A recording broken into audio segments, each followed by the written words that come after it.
Entrevista do século. Conversas para pensar a realidade e a transformação do Espírito Santo. Olá, bem-vindo, bem-vinda, bem-vinde. Eu sou Vitor Taveira e essa é a Entrevista do século. Estamos aqui diretamente do estúdio 42B, no centro de Vitória. Se você ainda não curte, não acompanha, procure aí o Século Diário no YouTube, nas plataformas de áudio, né? Ative o sininho para receber em primeira mão as novidades. Hoje o tema aqui da Entrevista do século é a luta dos servidores públicos no Espírito Santo. Temos como convidados o Irã Caetano, que é presidente do Sindipúblicos, e a Renata Setúbal, que é diretora da Secretaria de Assuntos Jurídicos do mesmo sindicato. Aproveitando, né, que dia 28 de outubro foi o Dia do Servidor Público, tivemos aí a Semana, né, do Servidor Público organizada pelo Sindipúblicos. Iremos repercutir um pouco, então obrigado, bem-vindos aí, obrigado pela presença aqui. Obrigado pelo convite. Obrigado pelo convite, Vitor. Eu vou começar assim, queria falar um pouco, porque a gente vai entrar um pouco nas questões do Estado, né, nas lutas que estão colocadas hoje no Espírito Santo, que é um pouco do foco do século, mas acho que a gente não pode deixar de falar de questões, digamos, mais conjunturais, que até fogem, né, do governo de turno, assim. Aí estou falando do quê? Onde é que eu quero chegar, né? A própria governança, assim, neoliberal, né, que é, digamos, que é hegemônica, né, em praticamente todos os espaços, em que coloca digamos, não a condição ideal para os servidores, tanto no seu dia a dia quanto no sentido da contratação e tal. Então, eu queria que vocês falassem um pouco dessas questões estruturais. Hoje, boa parte da população, inclusive, às vezes enxerga o servidor como uma pessoa, digamos, privilegiada, ou enxerga o servidor público como uma pessoa que está acomodada, encostada, que está mamando na teta do Estado, né? A gente vê essas coisas no senso comum sendo faladas, e na realidade, quer dizer, é uma coisa muito mais complexa, né? Então, que vocês falassem um pouco do que é o servidor público hoje e quais são essas condições em que se encontra a categoria, digamos, de uma forma geral, assim, pensando todas essas questões estruturais, né? Não só no Espírito Santo, mas para além daqui. Bom, quem quer começar? Primeiro agradecer, né, a oportunidade de estar aqui falando um pouquinho da situação do serviço público, né, de uma maneira geral, mas também aqui do Estado do Espírito Santo.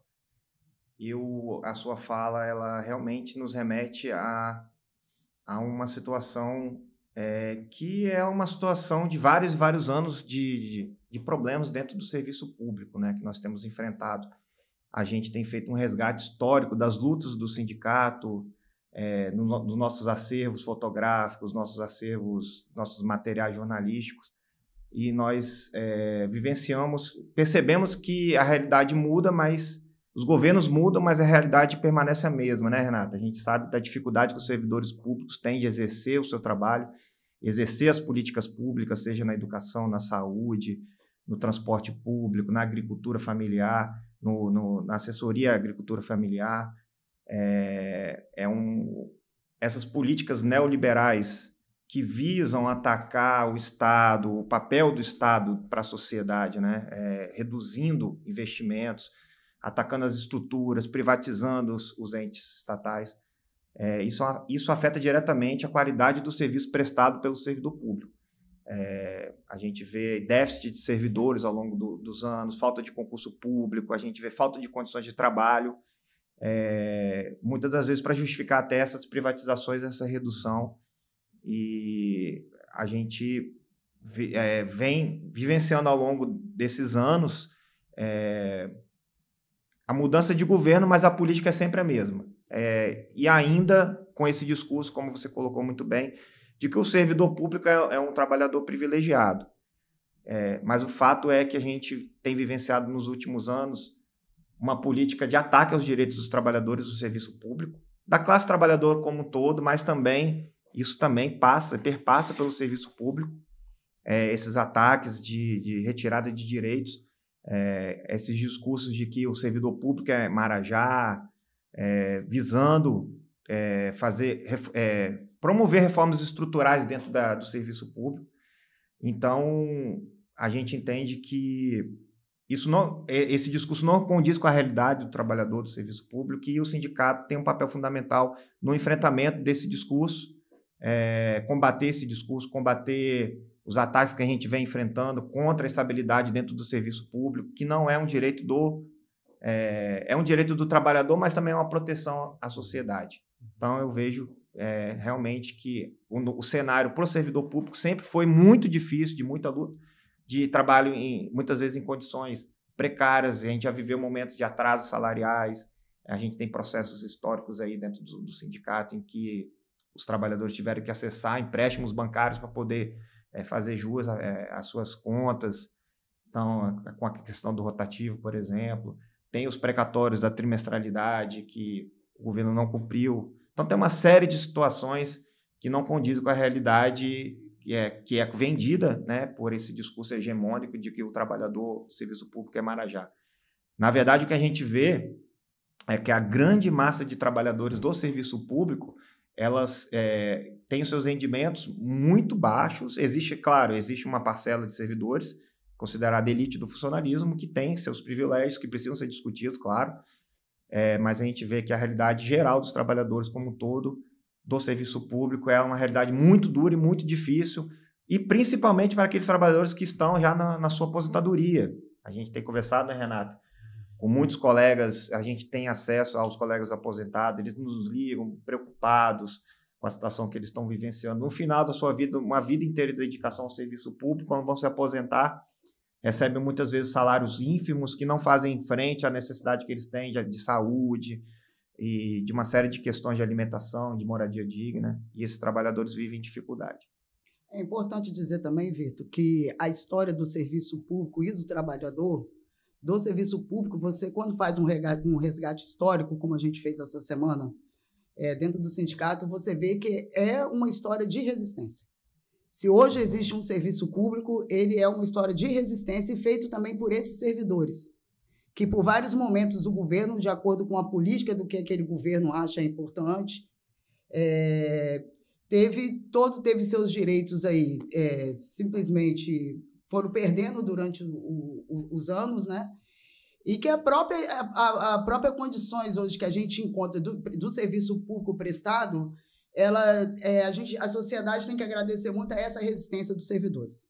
Você vê que é uma história de luta, por vários momentos já quiseram fechar várias autarquias, vários órgãos dentro do Estado que prestam esse serviço direto para a população, né? É bom a gente lembrar que a base dos servidores públicos, dos sindipúblicos, são aqueles servidores que estão geralmente lidando direto ali com a população, exercendo esse trabalho, e que eles resistiram até hoje para esse serviço público existir dentro do Estado. O caso dos Correios agora, né, no governo Bolsonaro foi clássico, como é que foi piorando isso que o Irã estava falando, né?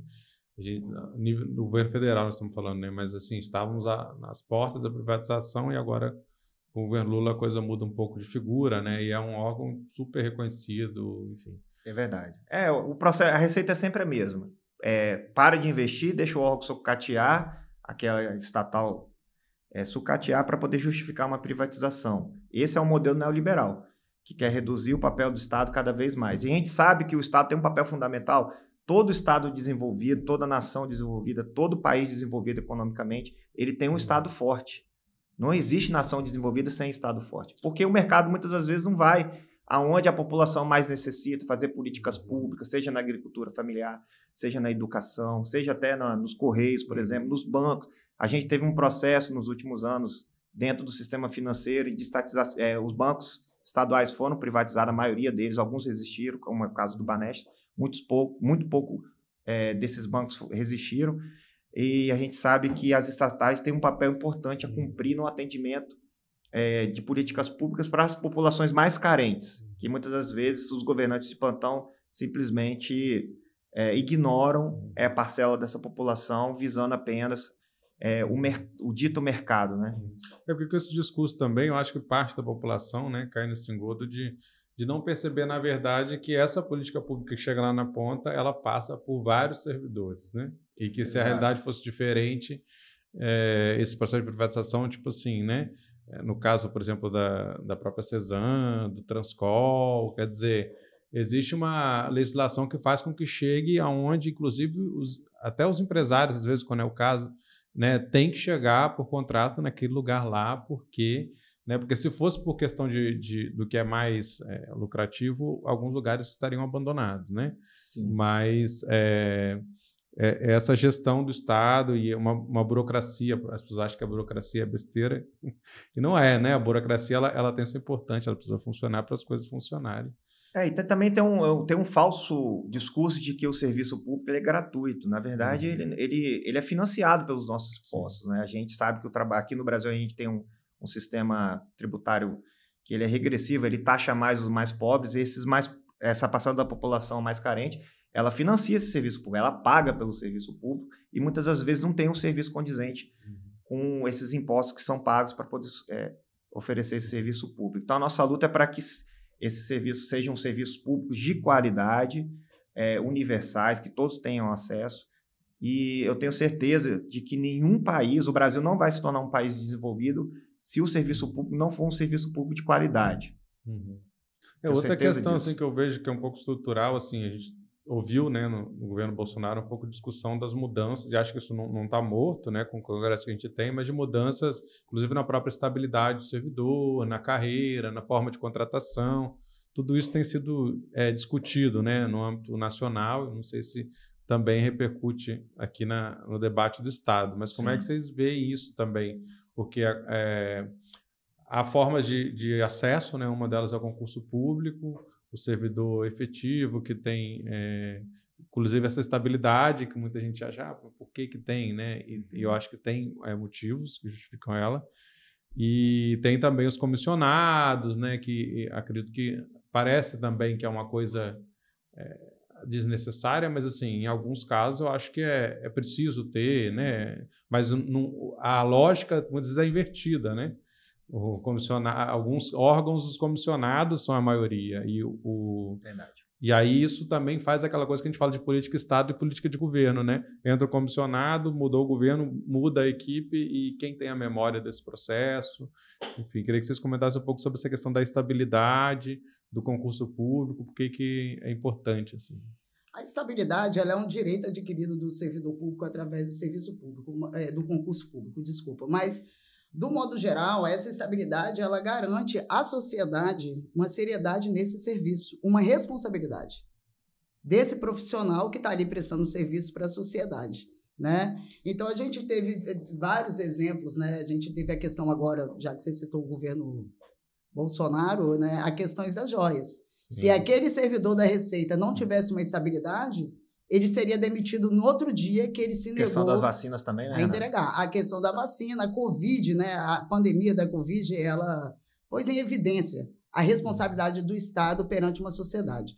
Porque a gente tem que entender que, assim, empresário, a terceirização, ela vem para bancar os grandes empresários. E os grandes empresários, eles querem ver lucro. Eles querem lucro, né? E o que um Estado tem que pensar para a sua população é no bem-estar social. Não é visar lucro. Muitas vezes o lucro não encaixa com o bem-estar social, né? Então, assim, a gente tem a estabilidade, vai ser uma luta eterna, porque existe não só uma visão política em relação à estabilidade, né, que muitas vezes os políticos mais intencionados, eles não querem que essa estabilidade exista. Até e não significa que não possa haver demissão. Exato. Né? Isso é uma coisa que as pessoas confundem. Ele estava meio que pode fazer o que quiser. Muito pelo contrário. Né? Aquele mau servidor que não desempenha sua função, sua atribuição, ele tem que ser sim penalizado. Isso tem que passar por uma série de... Bom, é claro que ele vai ter direito, vai ter um acesso à ampla defesa, contraditório e tudo, mas se ele não desempenha a sua função de acordo com aquilo que é esperado dele, ele tem sim a possibilidade de ser exonerado do serviço público. Mas, via de regra, o que se coloca na mesa em discussão, como a companheira Renata falou, o ataque à estabilidade dentro do serviço público, ele tem outra finalidade. A gente viu o Bolsonaro falar que, por ele, a cada mandato, o prefeito entraria na prefeitura, mandaria todo mundo embora e colocaria os seus cabos eleitorais dentro da prefeitura. Esse é o sonho de consumo dessa classe política, né? Administrar a administração pública dessa forma, de acordo com os interesses políticos. Banco de negócios da administração Exatamente. pública. Então, assim, e isso, de certa maneira, a estabilidade do servidor público de carreira, concursado e efetivo, ela combate tudo isso. O servidor público que é efetivo, que está ali trabalhando, que trabalha com política pública, todo servidor público trabalha com recurso público. De uma maneira ou de outra, o recurso público passa na mão daquele servidor, seja na execução de uma atividade, numa gestão de um contrato. Tem recurso público passando na mão dinheiro público passando no trabalho daquele servidor. Então, ele precisa, sim, ter uma estabilidade para denunciar os malfeitos. E aí você falou da questão dos concursos públicos, da precarização, dos cargos comissionados, dos DTs. Essa é uma realidade dentro do Estado do Espírito Santo. Inclusive, foi alvo de uma lei, de um ajuste no governo Paulo Artung. Existe uma lei que regulamenta a questão do trabalho temporário, por exemplo, dos cargos comissionados. Que você falou, né? Que é outro se eu não me engano, é a Lei 809 de 2015, que ela regulamenta toda a questão do trabalho temporário. Tem as excepcionalidades, é claro. Numa situação de emergência é necessário você ter contrato temporário, mas a via de regra é o concurso público. E a gente tem vivenciado aqui no Estado, na educação, por exemplo, um número excessivo de trabalhadores, de professores temporários. A gente tem tentativas, por exemplo, de terceirizações dentro do serviço público, na base do Sindipúblico, a gente viu isso. A contratação de organizações esqueci o nome agora. OS, perdão. Das OS, Organizações Sociais, para administrar o serviço público, ou seja, também uma privatização. Então, nós temos que ficar atentos a esses movimentos para que a gente possa oferecer um serviço público com servidores efetivos de carreira e que esse trabalhador tenha condições de exercer sua função. É uma missão do sindicato também fazer essa consciência na sociedade, né? A importância do serviço público e a importância do servidor público dentro do contexto da sociedade. Por N fatores aí, como o companheiro Irã acabou de citar, principalmente na movimentação de políticas públicas e de recursos públicos, né? Porque a partir do momento que esse serviço e esse recurso pode ser privatizado, ele vai sair de dentro da esfera de controle do Estado, né? E o servidor público, ele é a garantia desse controle. Independente de governo, independente de quem seja o governo hoje ou amanhã, o servidor público é aquele funcionário que vai trabalhar ali durante 30 anos e vai ter essa responsabilidade. E se por acaso ele tiver algum erro, se acontecer alguma coisa, um ato administrativo errado, por exemplo, ele vai responder por aquilo. Um funcionário que está ali temporariamente ou que está ali em terceirização, qual a responsabilidade que ele tem com isso? A história dele não passa por aquele serviço. Ele está ali temporariamente, né? Então, ele vai estar ali cumprindo aquele político que indicou, que botou muitas vezes naquela vaga, quer. E ele não vai ter a responsabilidade social que um servidor público tem. E assim, já para entrar um pouquinho aqui no Espírito Santo, um dos temas, né, da Semana do Servidor aqui foi sobre os 20 anos da unificação que formou o Sindicato de Servidores Públicos, né, aqui do Espírito Santo. Queria que vocês contassem um pouco dessa história, o que foi essa unificação, o que representou. Qual que é essa história que vocês falaram? Teve exposição de fotos, né? Teve todo um resgate dessa memória da luta desses trabalhadores. Então, o nosso sindicato, ele é um sindicato que foi fundado em 1989, logo após o movimento pelas diretas já, pela a aprovação da nossa Constituição. E os sindicatos... existiam dois sindicatos, né? Existiam o Sindicato dos Servidores da Administração Direta e os servidores da Administração Indireta. Eram os CISEADs e os Sindipúblicos. E ao longo desses anos, 20 anos, esses dois sindicatos perceberam a necessidade de unificar a luta. Existia uma necessidade de uma unificação da luta da classe trabalhadora dentro do serviço público. O que significa diretos e indiretos? Servidores da administração direta, por exemplo, das secretarias, os servidores que trabalham diretamente na secretaria. E os servidores da administração indireta, que trabalham dentro das autarquias, no ICAPE, no IEMA, no IDAF, no DETRAN, no DR, no IASES. Esses são trabalhadores da administração indireta. E os da direta são os que trabalham dentro das secretarias, a Secretaria de Saúde, a Secretaria de Educação, que são vinculados à Secretaria de Agricultura. Então, existiam dois sindicatos que representavam essas categorias. E, ao longo do tempo, esses trabalhadores perceberam que havia necessidade de unificação, a luta para fazer frente ao governo, que era um governo só, né? E aí, essa unidade foi conquistada, foi discutida, e ela foi muito importante para dar corpo à resistência que a companheira Renata falou, que o nosso sindicato é um sindicato marcado pela resistência, a luta histórica, pela resistência, pela defesa do serviço público, que é sempre muito atacado, desde quando se constituiu o serviço público, o concurso público, pelos governantes de plantão.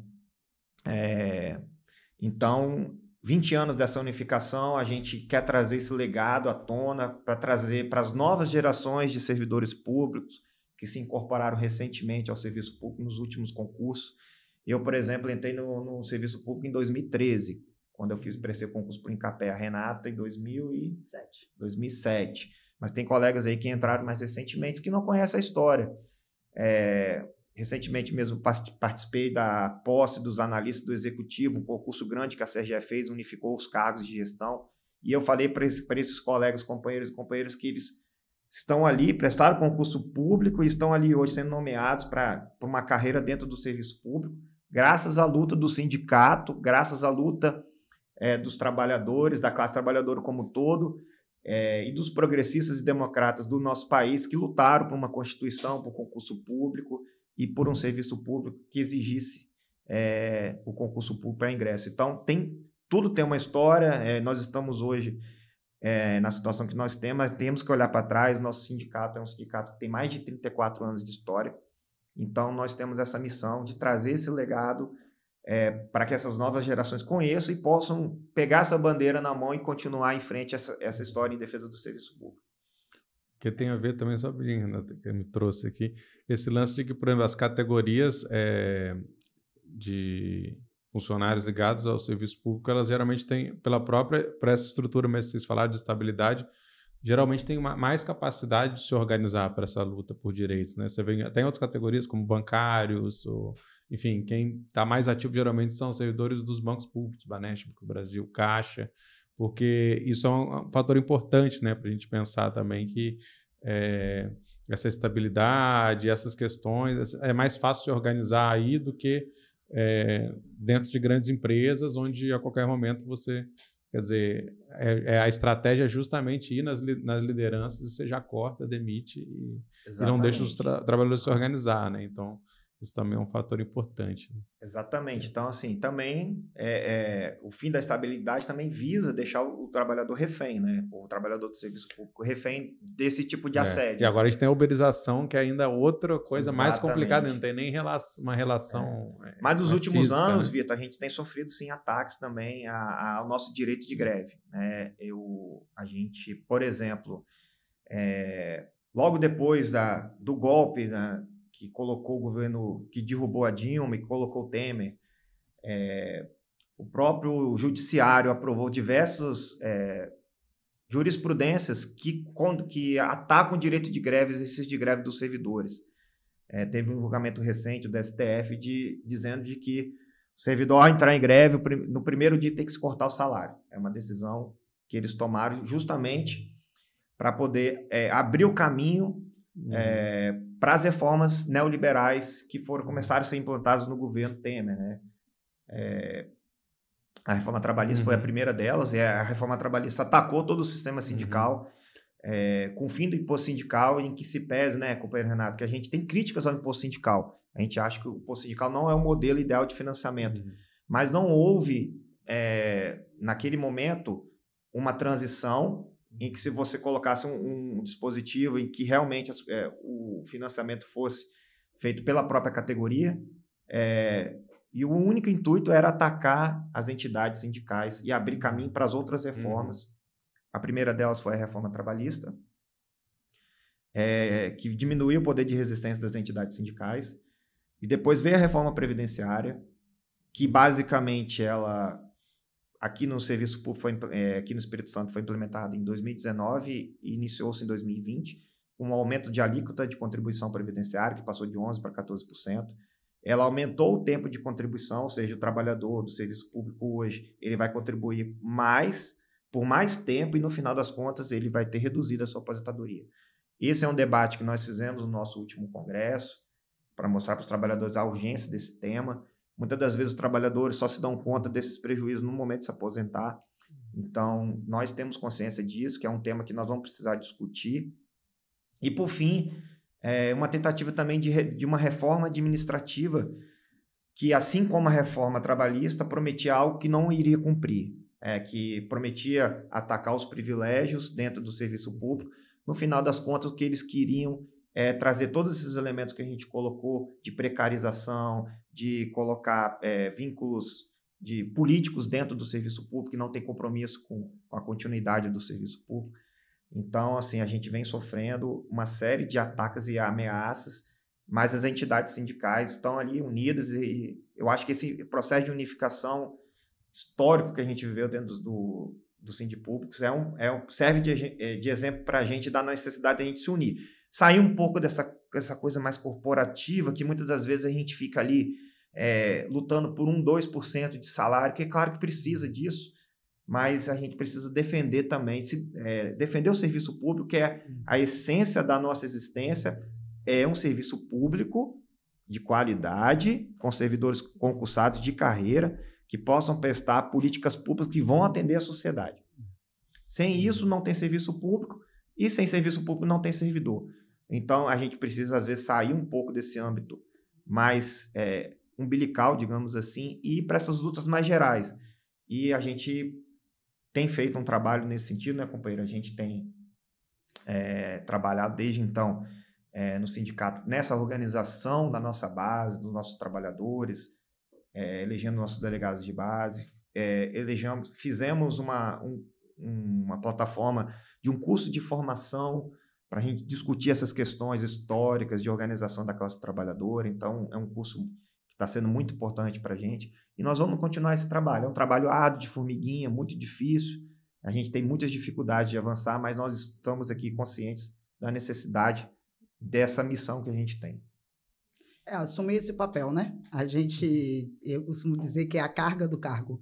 Então, a partir do momento que você se predispõe a estar na direção do sindicato, você tem que estar disposto a carregar essa história e levar e discutir e, principalmente, defender, né? Defender essa história. Como o companheiro Irã acabou de citar aí, a gente sofreu vários ataques, a gente, dentro do jurídico, a gente tem uma avaliação do sindicato que a gente perdeu 30 anos de direito no governo Bolsonaro como servidor público, né? Então, assim, todos esses ataques que levou aí, a reforma administrativa, a reforma da Previdência, a gente regrediu nos direitos. Não só dos servidores públicos, que a gente está falando do servidor público, mas do trabalhador no Brasil, do modo geral. São reformas que repercutem para toda a cadeia, né? Estadual, municipal. Isso, federal. E a gente teve aí um retrocesso de 30 anos. Mas a gente está disposto a recuperar esse retrocesso de 30 anos. E esse processo, Vitor, só para complementar a minha fala que você comentou da precarização das relações de trabalho, da uberização, ele afeta diretamente, sim, a nossa organização, né, Renata? A gente vê que os trabalhadores sem direitos, eles não conseguem se organizar, lutar para fazer valer os seus direitos. E quando um trabalhador que é precarizado, que não tem toda essa proteção de um sindicato forte por trás, e aí esse trabalhador precarizado olha para um servidor público, ele acha que o servidor público é privilegiado. Mas, na verdade, ele é o precarizado. Exato. E você falou uma coisa importante, que é o direito à greve. Muita gente não sabe, né, que existe. Isso é legal fazer greve. Existe. É o trabalhador que trabalha de 7 da manhã até 7 da noite, que mal para se alimentar, que tem que... O meio de produção é o meio de produção dele mesmo, tem todos os riscos, ele paga pela internet do celular, paga pela gasolina, ele é assaltado, se sofreu um acidente, ele não tem uma proteção previdenciária.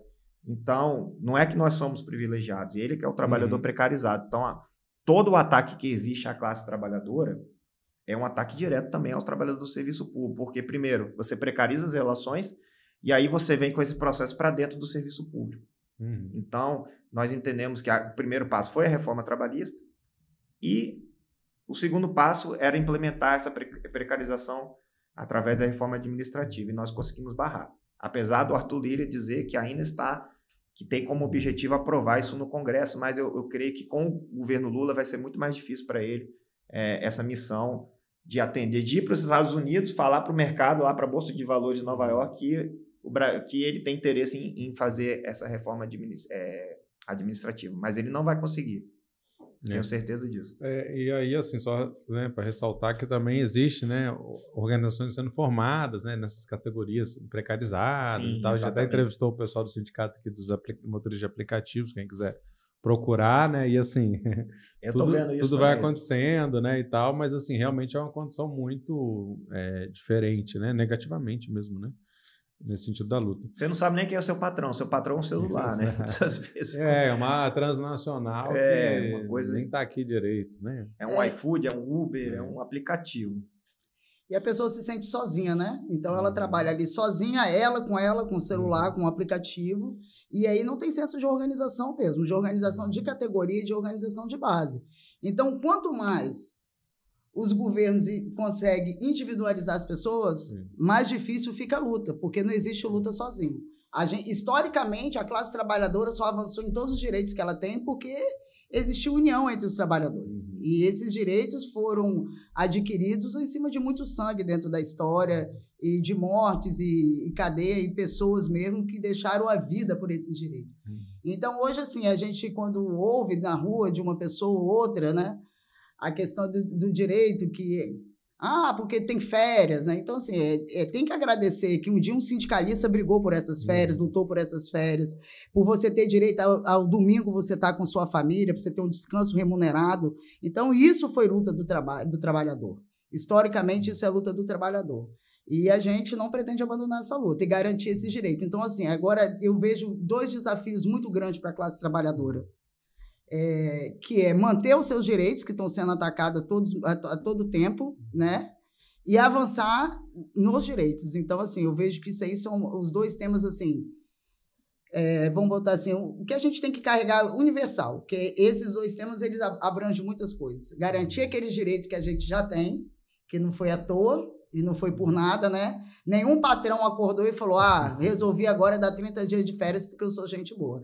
Então, isso, assim, isso é resultado de muita luta. E é garantir esses direitos que a gente tem e conquistar novos direitos.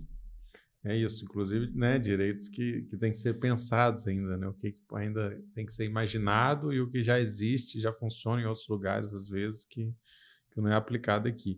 Mas, assim, o Sindipulcros representa, então, os trabalhadores ali do governo, do executivo, né, no caso. Tem tem vários sindicatos no estado que representam, enfim, outras categorias, inclusive do funcionalismo público no nível municipal, no nível nacional, professores, enfim, só para o pessoal entender. E eu queria que vocês comentassem um pouco como é que está, assim, desde o Sindipulcros, a plataforma reivindicativa. O Irã já falou aqui um pouco de que realmente não é só salário, embora acho que a luta salarial tenha uma centralidade em qualquer luta de trabalhadores, obviamente é no final do mês, né, é o que faz a diferença, mas assim, tem outras questões que impactam diretamente nisso que você falou, que não são exatamente salariais, mas que impactam diretamente na prestação desse serviço público de qualidade, né?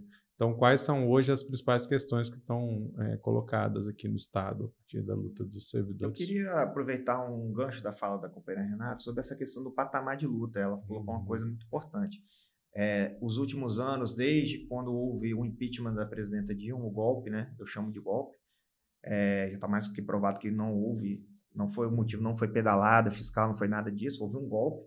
E aí o projeto que se desenhou foi um projeto de retirada de direitos da classe trabalhadora em resposta à crise que existia internacional. O capital, geralmente, quando tem crise, eles falam do Estado, né, que eles querem um Estado fraco, não querem um Estado intervir na economia, mas quando tem uma crise financeira, eles vão recorrer ao Estado.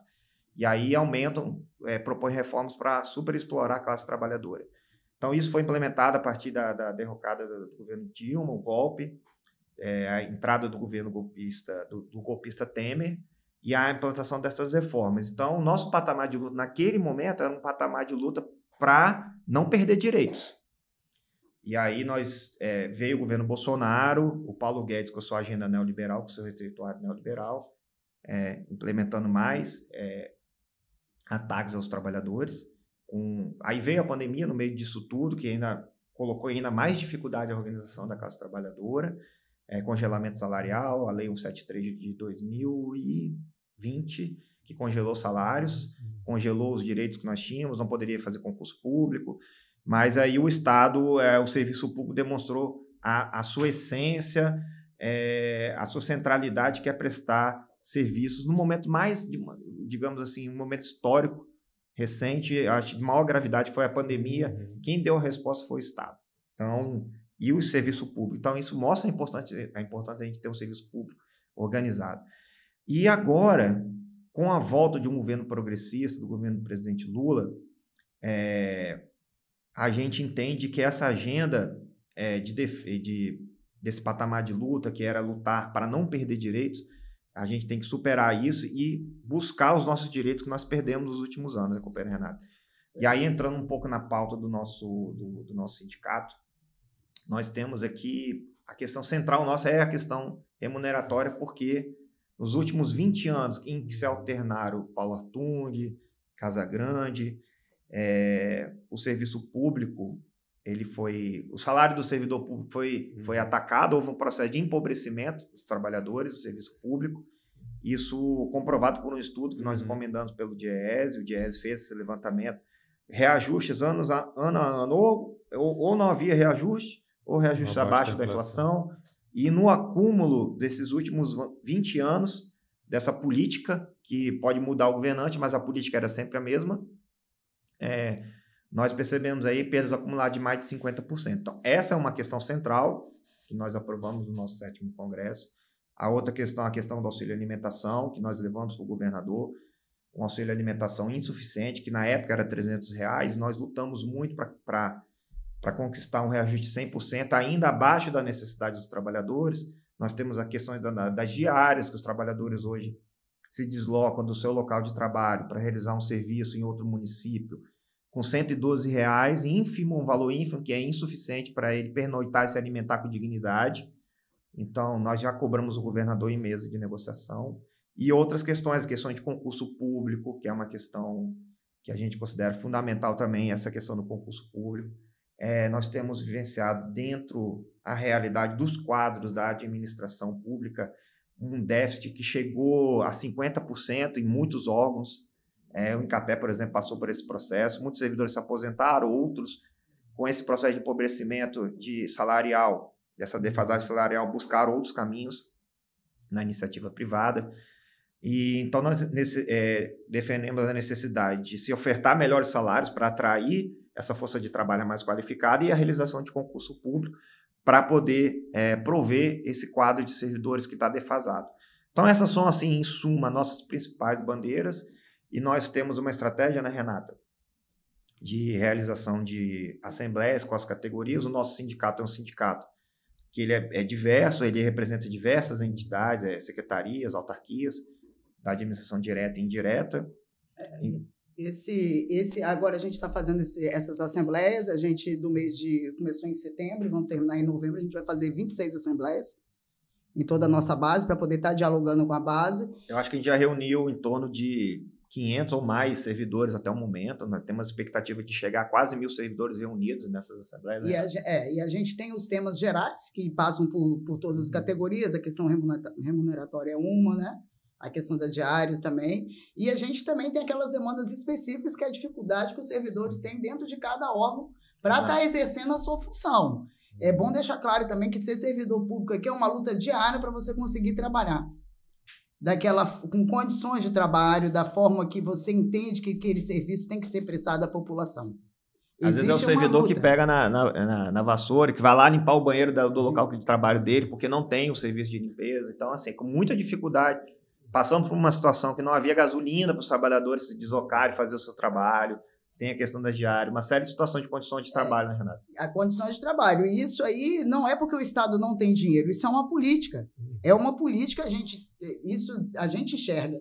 É uma política de precarizar para lá na frente querer terceirizar. Então, é um ataque ao servidor público, de uma certa forma. Você tira a condição de trabalho dele, a população começa a achar que aquele serviço ele não está bom, porque você não está vendo o servidor, você não está vendo aquilo andar, e para poder lá na frente eles falarem, já que não funciona, a gente vai terceirizar. Isso foi muito claro com o Correio. No fundo é um trabalhador sobrecarregado. É um trabalhador sobrecarregado e sem condições tem outros impactos, nenhuma de trabalho. Psicológicos, materiais, enfim. Então, assim, a gente já chegou num absurdo, vou dar um exemplo aqui, claro, de você estar pagando, tem um servidor que ganha um salário, vamos botar aí, de nível superior para poder estar trabalhando dentro do município de 8 mil, e ele não tem uma internet para trabalhar que custa R$100 por mês. Né? Então, assim, a gente já teve casos de estar sem internet para trabalhar durante 6 meses num local de luz ser cortada. O cara com Sendo que hoje todo o procedimento burocrático ali você passa dá por aí. Passa por ali, passa pelos sistemas, né? Inclusive sistemas do governo, para você conseguir implementar. E não é assim, não é uma coisa que você olha do ponto de vista lógica, não é coerente, porque você paga um salário muitas vezes, igual a Renata colocou, para um extensionista do Incapé, por exemplo.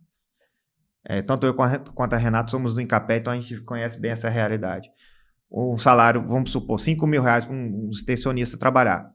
E aí você oferece para ele R$250 para ele rodar. Ele roda metade do mês, outra metade ele fica parado. Então ele ficou R$4.000 ali parado, a metade do salário dele ali, R$2.500, sem poder, o Estado pagando o salário e ele não está prestando serviço porque o governo não colocou gasolina no carro. Então não é uma lógica assim, não tem algo lógico, é um ataque mesmo. Aí você está falando de um setor que trabalha em zona rural, que precisa se deslocar bastante. Tudo mais, a gente está falando do setor que garante a alimentação dentro do Estado do Espírito Santo. Então, a gente está falando desse setor, né? É bom deixar claro assim, que o setor rural do Estado do Espírito Santo ele não é só café, né? Ele tem uma diversidade de comida e de alimentos mesmo. Então, você está atacando diretamente a alimentação da população. E aí você consegue, no exemplo que a gente está dando aqui, você tem gasolina para rodar 15 dias no mês, e aí os outros 15 dias você não está na roça, lá na frente, o que esse agricultor vai pensar? O Estado não consegue chegar até aqui. Então, na verdade, aí não é o servidor que não consegue chegar lá, o Estado não dá condição. O que um extensionista vai fazer sem um carro para chegar na roça? Então, as coisas passam do absurdo. E é esse tipo de ataque que o servidor passa e que, no fundo, o que os governos querem é depois chegar lá e conseguir terceirizar, né? Mas, assim, a luta é essa, a luta não é fácil, nunca foi para a classe trabalhadora, né? E a gente tem que resistir e conseguir ir superando. Mas, assim, voltando à sua pergunta, Vitor, a nossa pauta central hoje vai ser, sim, a questão econômica, salarial. Porque, passado esses anos de ataque, de retirada de direitos, agora é o momento da gente voltar para a mesa, organizar os trabalhadores. A gente está fazendo isso, estamos fazendo várias assembleias, tirando as comissões de cada órgão tem a sua especificidade, mas, numa maneira geral, a gente tem uma realidade que nos une, que é essa realidade de empobrecimento da classe trabalhadora do serviço público no Estado do Espírito Santo nos últimos 20 anos, e que isso precisa ser atacado pelo governo. O governo precisa tratar esse tema de maneira urgente. Isso é tão urgente que os próprios concursos dentro do Estado, eles... 50%, existe um número de 50% nem fazer a prova. Exatamente. Pelo salário, de desistência. E depois, aqueles que entram vão saindo rapidamente, porque o salário é ruim, a pessoa entra com uma expectativa que é uma progressão, que é uma melhoria, e aí ela enxerga que aquilo ali, e começa a ver a realidade, que isso é uma realidade de 20 anos dentro do serviço público, e acaba procurando. Então, muitas vezes também, o Estado treina as pessoas para elas trabalharem na iniciativa privada, muitas vezes, né? Tem isso também, né? Tem todo um investimento para formar o servidor ali. E aí, quando ele começa a entregar resultado para a sociedade, aí o mercado está lá oferecendo um salário melhor e é óbvio que ele vai buscar uma condição de vida melhor para a família dele, para ele, para a família dele, e muitas das vezes vai buscar essa oportunidade no mercado, e o Estado sai no prejuízo, né? Porque todo esse investimento que foi feito em capital humano e intelectual é simplesmente jogado fora. Não existe um Estado forte, né? Sem servidor. Então, a realidade é essa. E o Espírito Santo, aqui, a gente falando agora, trazendo bem para a nossa realidade, como o companheiro Irã falou, vai ter que trabalhar isso. O governo vai ter que trabalhar a questão remuneratória, porque está chegando no estrangulamento de se gastar dinheiro com concurso público e as pessoas não assumirem as vagas, ou quando assumem muito rápido sai. Então, essa rotatividade dentro do serviço público, isso também traz percas para a sociedade. E como é que está o diálogo hoje com o governo? O Casagrande 3, né? Terceiro mandato, mudou em relação ao segundo, em relação aos anteriores? Como é que está avançando isso? Bom, esse é um tema que é importante você trazer para a discussão, porque quando a gente assumiu no ano passado a gestão do sindicato, foi um ano eleitoral. E a gente percebeu que existiam uma dificuldade na interlocução do governo com os servidores públicos, né, e com o sindicato. Então, nós buscamos alterar esse cenário,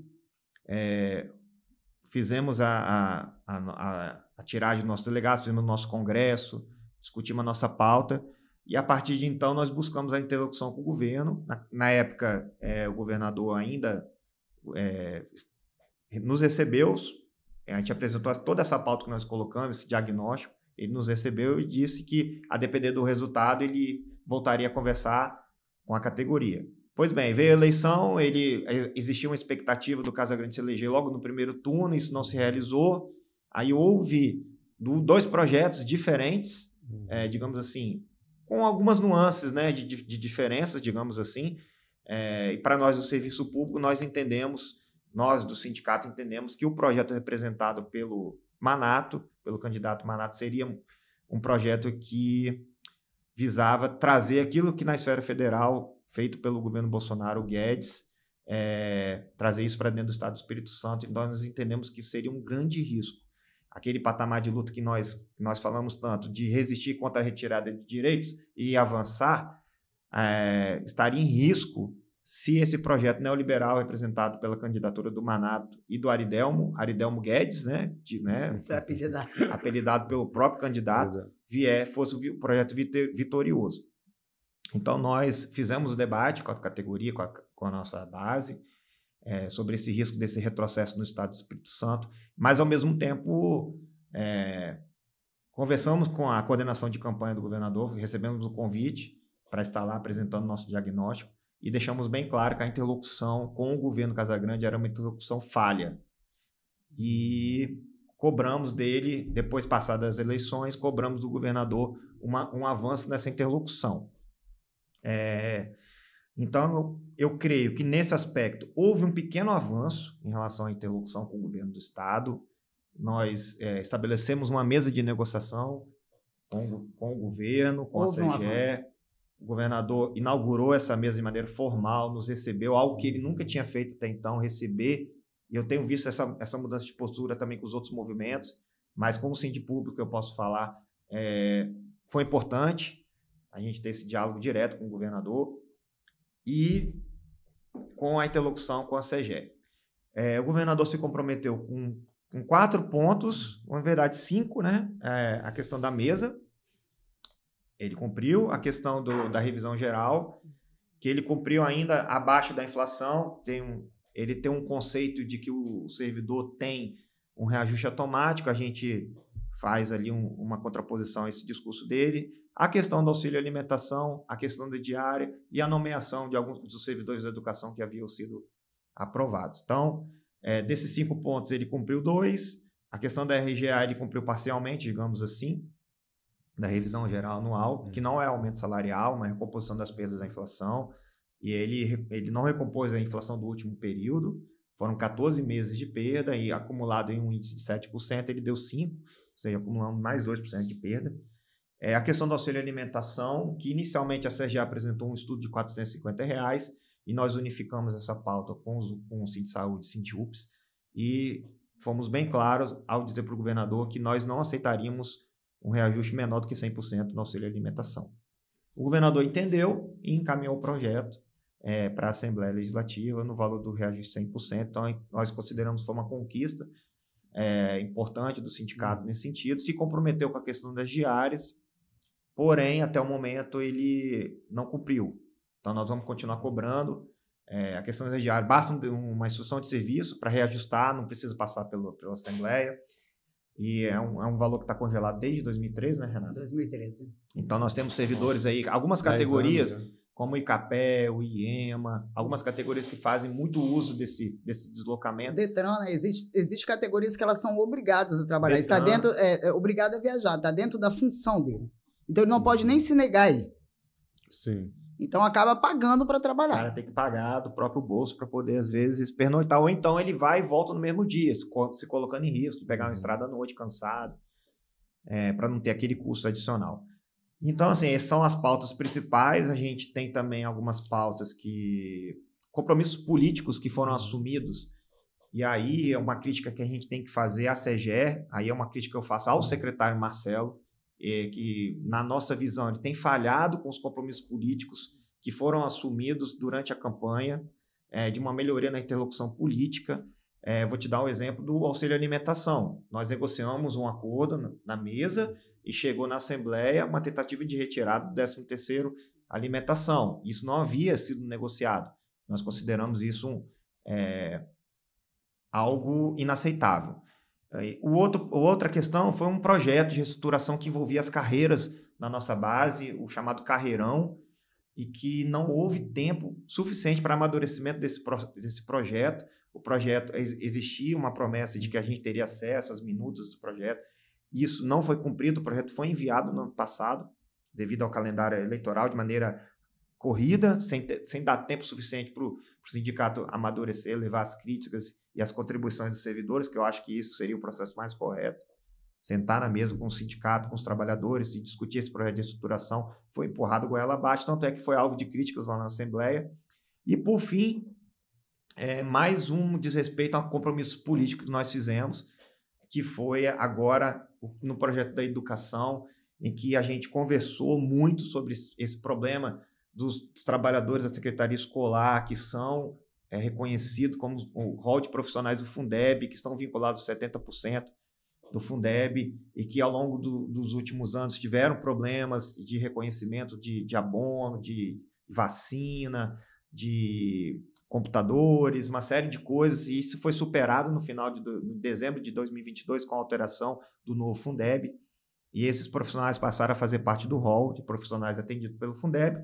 E aí, quando o governo vai para a mesa negociar um projeto de valorização do magistério, que nós concordamos com esse projeto, é claro, o Fundeb é para isso mesmo, tem que ser para valorizar o magistério, a educação, porque só assim que a gente vai ter um país, uma nação desenvolvida, com uma educação forte. Nós concordamos com isso, mas nós entendemos que os trabalhadores da Secretaria Escolar também são trabalhadores da área finalística. E aí, quando você vai se discutir um projeto de valorização desses profissionais da educação, a gente ouve que houve um impedimento por parte da CGE, uma recusa de se encaminhar um projeto para dar isonomia para esses trabalhadores do magistério, da educação, da Secretaria Escolar. Então, nós consideramos que isso também houve uma falha também nesse ponto de vista. O reajuste foi só para os professores, não incluiu toda essa área administrativa. Exatamente, ali da Secretaria Escolar, que já recebe o abono diferenciado. Por exemplo, o abono da educação, ano passado, foi de R$7 mil. Os dos servidores foi 1.000, foi recurso do Fundeb, que permitiu essa diferenciação. Então, quando se usa recurso do Fundeb, tem que se colocar todos os profissionais de educação, não só o magistério. E são 1.000 profissionais ante 26 mil professores. Então, não tem assim, nem o impacto financeiro desse projeto foi de 1,5 milhão, frente a mais de 56 milhões. Então, não era questão financeira. Então, é uma falta de um compromisso político, principalmente da CGE, falta de sensibilidade política. Então, nós temos uma crítica muito forte, porque as nossas pautas também não estão avançando dentro da CGE.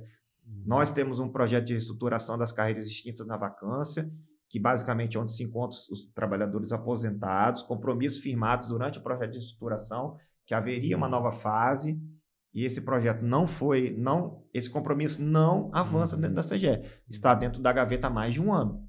A CGE é a Secretaria de Gestão e Recursos Humanos, né, que é quem faz esse diálogo de parte do governo. Quando foi feito esse projeto do Carreirão, a CGE tirou ali que todas as carreiras extintas na vacância não iam fazer parte desse projeto. Então, eles excluíram as carreiras extintas na vacância dentro do Estado. O que são as carreiras extintas na vacância? São carreiras que o governo extinguiu ou vai extinguir quando o último servidor aposentar. Ela continua existindo até aposentar. Mas existem muitas pessoas que estão nativas nessas carreiras ainda, né? E pessoas também que são aposentadas. A maioria são aposentados. A maioria são aposentados, mas existem pessoas na ativa. Então, quando eles eliminaram essas pessoas e fizeram, então ele dividiu os servidores. Então, uns foram contemplados pelo projeto de reestruturação e outros não. Numa mesa de negociação com o próprio governador, isso foi falado em mesa que teria um estudo feito pela CGE para essas carreiras extintas na vacância. Que ficaram de fora do projeto original. Ficaram de fora do projeto de reestruturação. E esse projeto está engavetado há mais de um ano. Isso foi um compromisso de campanha. Isso é importante por quê, Vitor? Porque, como a gente colocou, a maioria dos trabalhadores aposentados são servidores com as carreiras extintas na vacância.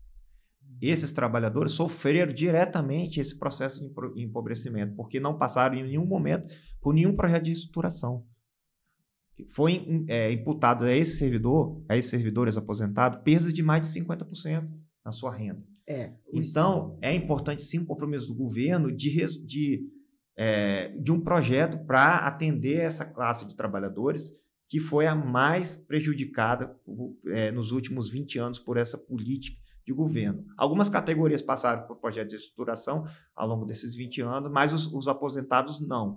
E tem um compromisso político que até o momento não foi cumprido. Então, nós estamos, sim, pedindo a reunião com o governador para discutir essas questões. Ele se comprometa a nos receber novamente quando for necessário. Já pedi a agenda para ele novamente. Nós vamos colocar esses compromissos pendentes. E, fora isso, nós também estamos fazendo o nosso trabalho de tirar a nossa pauta salarial. Nós vamos transformar isso numa campanha salarial 2024.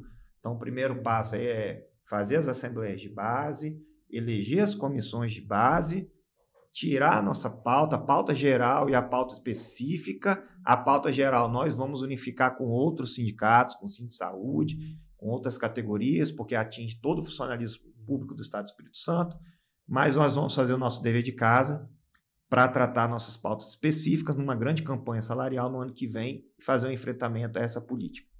Nós não vamos aceitar mais perdas salariais dentro do Estado do Espírito Santo, porque hoje é um Estado, como o próprio governador fala a todo momento, eu acompanho ele no Instagram, em todo local que ele vai, ele fala que o Espírito Santo é um Estado organizado, com responsabilidade fiscal.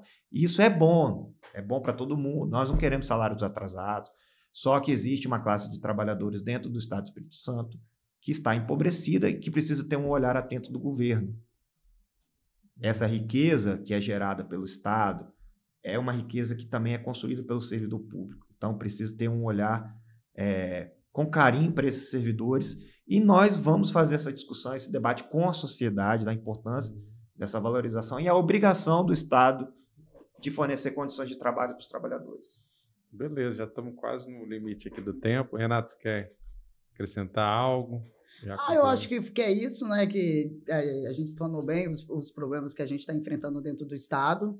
Né? Queria agradecer aqui a oportunidade de estar aqui podendo falar e podendo mostrar também para a sociedade, né, que o serviço público ele é assim, ele é importante, ele é essencial para a sobrevivência, né, e para o bem-estar social. Algo mais, Irã? É isso, agradecer também ao Século Diário, ao Vitor, dizer que, para nós, assim, eu tenho um orgulho muito grande de ser servidor público, tenho um orgulho muito grande de estar dentro do sindicato representando essa categoria e que nós vamos cumprir o nosso papel, cumprir a nossa agenda na organização e na defesa do serviço público de qualidade. São bandeiras que a gente não vai abrir mão. Nós vamos enveredar todos os esforços para defender os trabalhadores do serviço público, parabenizar também os trabalhadores, né, pelo Dia do Servidor Público e dizer que nós estamos à disposição e agradecer mais uma vez. Isso aí, acho que é importante, né, também trazer essas questões, né, de que para a sociedade toda, né, de que não é, a questão da luta dos servidores não é só dos servidores, mas que Exatamente. Interessa a todos nós que recebemos, né, afinal, o serviço público. Então, obrigado, Irã Caetano, Renata Setúbal, essa foi a entrevista do século com produção e locução minha, Vitor Taveira, apoio técnico do Cauã Elmer aqui, nos bastidores do estúdio 42B. A entrevista do século vai ao ar sempre quarta-feira, 18h30, né, toda semana. A gente volta semana que vem com temas importantes, né, para pensar o Espírito Santo, mas também com uma programação que segue aí em paralelo no YouTube, nas plataformas de áudio, e também com notícias diárias, análise e outras informações no seculodiario.com.br. É isso, curta, comente, compartilha, passe adiante, fortaleça nossa imprensa independente, alternativa. Obrigado, até mais. Obrigado. Entrevista do século. Conversas para pensar a realidade e a transformação do Espírito Santo.